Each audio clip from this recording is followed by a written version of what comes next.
ایک غیر مقلد سے میں نے پوچھا کہ کیا تم ہر مسئلے میں بخاری ہی کی حدیث پر عمل کرتے ہو؟ کہاں ہم لوگ تو صرف بخاری پہ عمل کرتے ہیں۔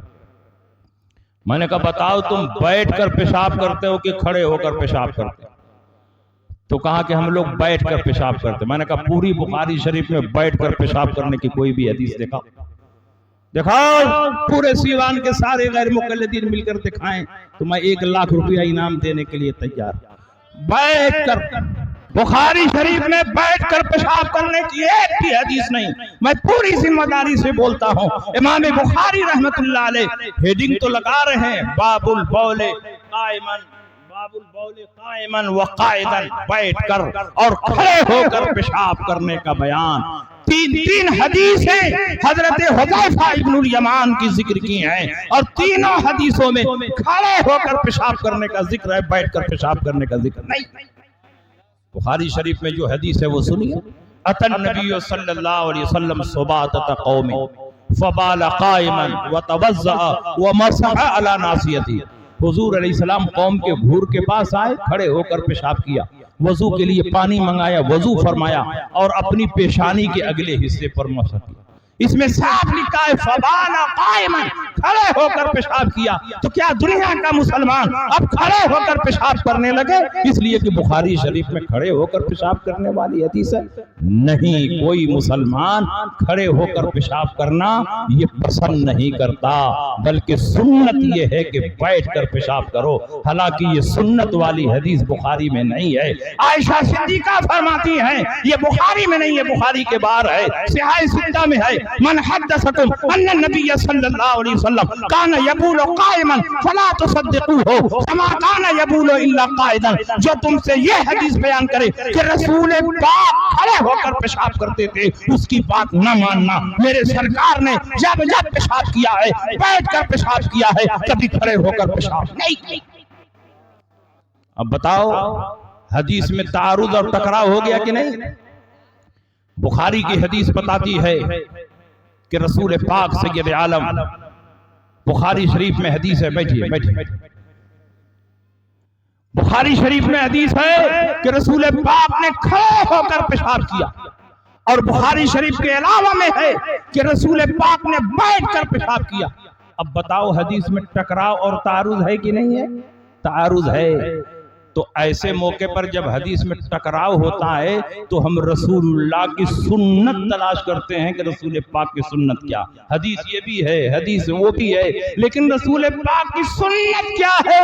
تو اس سلسلے میں ابن حجر اسقلانی، امام قسطلانی، امام بدر الدین عینی نے اپنی شرحوں میں لکھا کہ جو بخاری شریف کی حدیث ہے وہ حالت عذر پر محمول ہے کہ رسول پاک ایک جنگ سے آ رہے تھے اور گھوڑے سے آپ پھسل گئے، آپ کا پاؤں فریکچر کر گیا، تو رسول پاک نے محسوس کیا کہ بیٹھ کر پیشاب کرنا سخت دشوار ہے، تو فوراً رسول پاک کو اپنی امت کا خیال آ گیا، اپنی امت کو جواز کی دلیل پیش کرنے کے لیے، اپنی امت کو راحت پہنچانے کے لیے، اپنی امت کو آسانی دینے کے لیے رسول پاک نے چند دنوں تک کھڑے ہو کر پیشاب کیا تاکہ امت کو جواز کی دلیل مل جائے۔ یاد رکھو اگر رسول پاک نے کھڑے ہو کر پیشاب نہ کیا ہوتا اور آپ کا ایکسیڈنٹ ہو جاتا، پاؤں فریکچر کر جاتا، اس پر پلاسٹر لگتا اور آپ بیٹھ کر پیشاب نہیں کر پاتے تو کیسے پیشاب کرتے؟ یہاں کے لیے رسول پاک نے یہ عمل پیش کیا ہے۔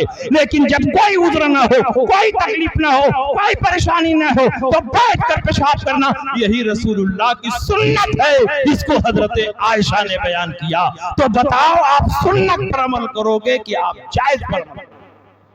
حالت عذر میں کھڑے ہو کر پیشاب کرنا بھی جائز ہے اور بیٹھ کر پیشاب کرنا رسول اللہ کی سنت ہے۔ ایک حدیث میں جائز بیان کیا جا رہا ہے اور ایک حدیث میں سنت بیان کیا جا رہا ہے۔ بتاؤ تم سنت پر عمل کرو گے کہ جائز پر عمل کرو گے؟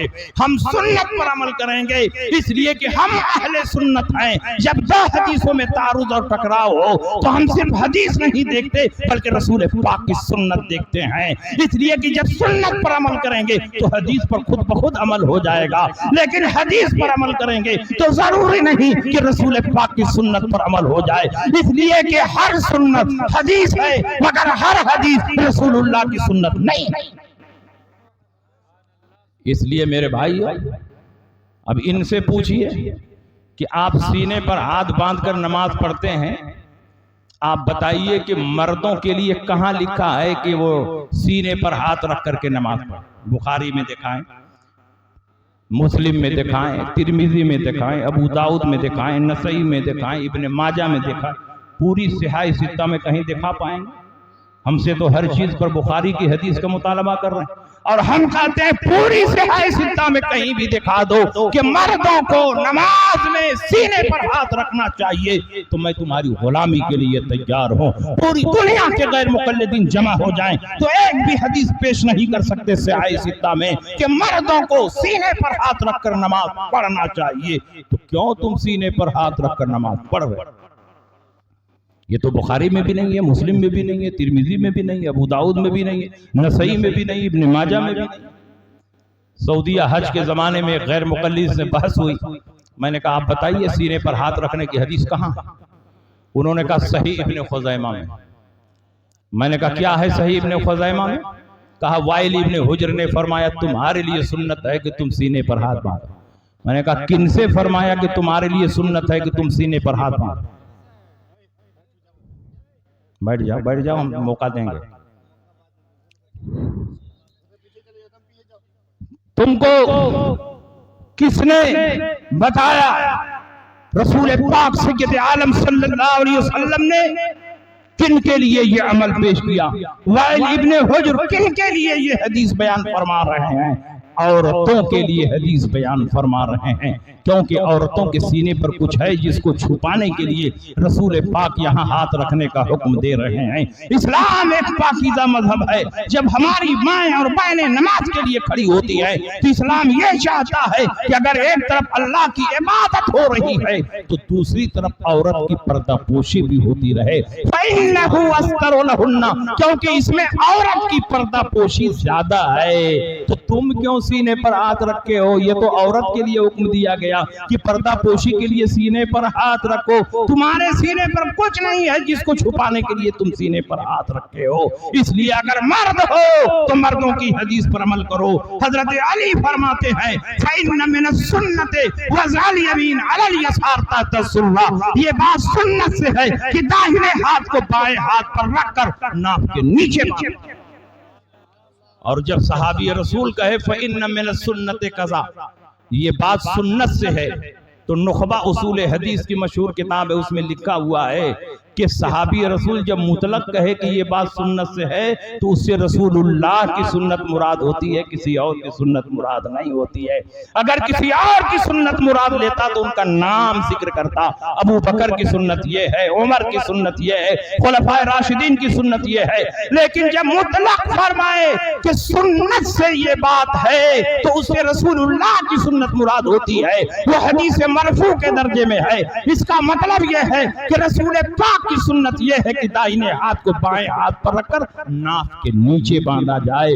فَإِنَّهُ أَقْرَبُ إِلَى التَّعْظِيمِ، کیونکہ ناف کے نیچے ہاتھ باندھنا یہ تعظیم سے زیادہ قریب ہے۔ تو مرد فَإِنَّهُ أَقْرَبُ إِلَى التَّعْظِيمِ والی حدیث پر عمل کریں، اور عورت فَإِنَّهُ أَسْتَرُ، اس لیے کہ یہ حدیث زیادہ سطر کو چھپانے والی ہے، اس پر عمل کریں۔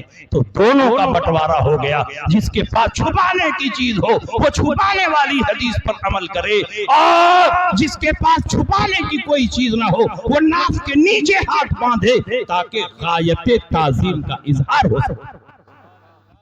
الحمدللہ ہم احناف کا مذہب بہت مضبوط اور مستحکم، کسی بھی مسئلے پر کوئی غیر مقلد انگلی اٹھانے کی جرات نہیں کر سکتا۔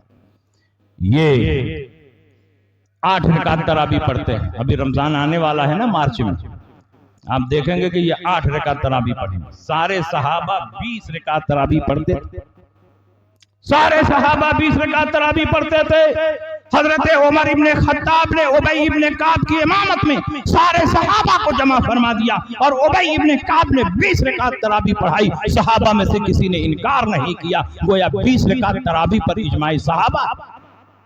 امام شافعی کا یہی مسلک ہے امام مالک کا یہی مسلک ہے، امام احمد ابن حنبل کا یہی مسلک ہے، امام اعظم ابو حنیفہ کا یہی مسلک ہے۔ چار مسلک حق پر ہے، اہل سنت چار مسالک میں منحصر ہیں، حنفی بنو، شافعی بنو، مالکی بنو، حنبلی بنو، جو ان چاروں سے باہر ہوا وہ اہل سنت سے خارج ہوا۔ چاروں مسلک کے اماموں کا اور ان کے ماننے والوں کا اجماع اور اتفاق ہے کہ تراویح 20 رکعت ہے، 8 رکعت نہیں۔ حضرت صائب ابن یزید فرماتے ہیں، موطا امام مالک کی حدیث، زید ابن رومان فرماتے ہیں، کان الناس یقولون فی زمن عمر بن الخطاب ب20 رکعتا والوتر، سارے کے سارے صحابہ 20 رکعت تراویح پڑھتے تھے اور وتر پڑھتے تھے۔ یہی صحابہ کا مسلک ہے، یہاں تک کہ امام شافعی فرماتے ہیں، ہاکذا ادرکت ببلدنا مکہ وہم یصلون 20 رکعتا، اسی طرح ہم نے اپنے شہر مکہ مکرمہ میں دیکھا کہ سارے کے سارے لوگ 20 رکعت تراویح پڑھتے۔ کیا امام شافعی اعلیٰ حضرت کے مرید اور خلیفہ تھے؟ امام شافعی تو کئی 100 سال پہلے کے بزرگ، وہ فرما رہے ہیں کہ ہم نے اپنے شہر مکہ مکرمہ میں دیکھا کہ سارے کے سارے لوگ 20 رکعت تراویح پڑھتے۔ اور اسماعیل دہلوی جس نے ہندوستان میں غیر مقلدیت کی بنیاد رکھی، اس کے دادا شاہ ولی اللہ محدث دہلوی حجت اللہ البالغہ میں لکھتے ہیں، عددہ 20 رکعتا، تراویح کی تعداد 20۔ 1400 سال تک مسلمان 20 رکعت تراویح پڑھتے رہے، پڑھاتے رہے، مگر یہ غیر مقلدین پیدا ہوئے، انہوں نے کہا صحابہ غلط، تابعین غلط، تبع تابعین غلط، اولیاء کاملین غلط، یہ سارے بزرگان دین غلط، تراویح 20 رکعت نہیں ہے، ہم صحیح ہیں 8 رکعت۔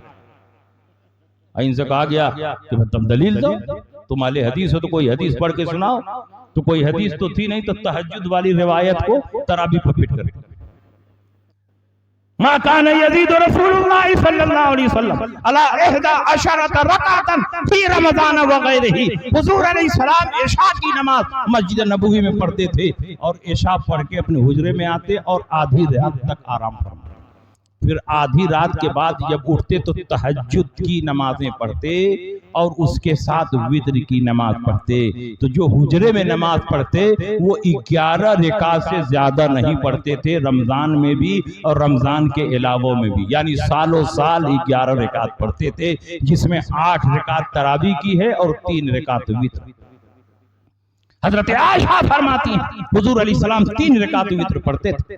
پہلی رکعت میں سبح اسم ربک الاعلی الذی خلق فسوی پڑھتے، دوسری رکعت میں قل یا ایھا الکافرون پڑھتے، تیسری رکعت میں قل ھو اللہ احد پڑھتے۔ الگ الگ رکعتوں میں الگ الگ صورتیں بیان کرنا دلیل ہے اس بات کی کہ حضور علیہ السلام وتر 3 رکعت پڑھتے تھے، 1 رکعت نہیں پڑھتے۔ مگر انہوں نے 20 کو گھٹا کر کے 8 کر دیا، 3 رکعت وتر تھی تو اس کو گھٹا کر کے 1 رکعت کہا۔ وتر کی نماز 3 رکعت نہیں ہے بلکہ 1 رکعت، اور کچھ دن کے بعد فتویٰ دیں گے کہ آدھی رکعت کر دی، رکوع کرو گھر جاؤ کام ہو گیا۔ تو یہ صحابہ کے راستے پر نہیں ہے، یہ نبی کی صحیح حدیثوں پر عمل کرنے والے نہیں ہیں۔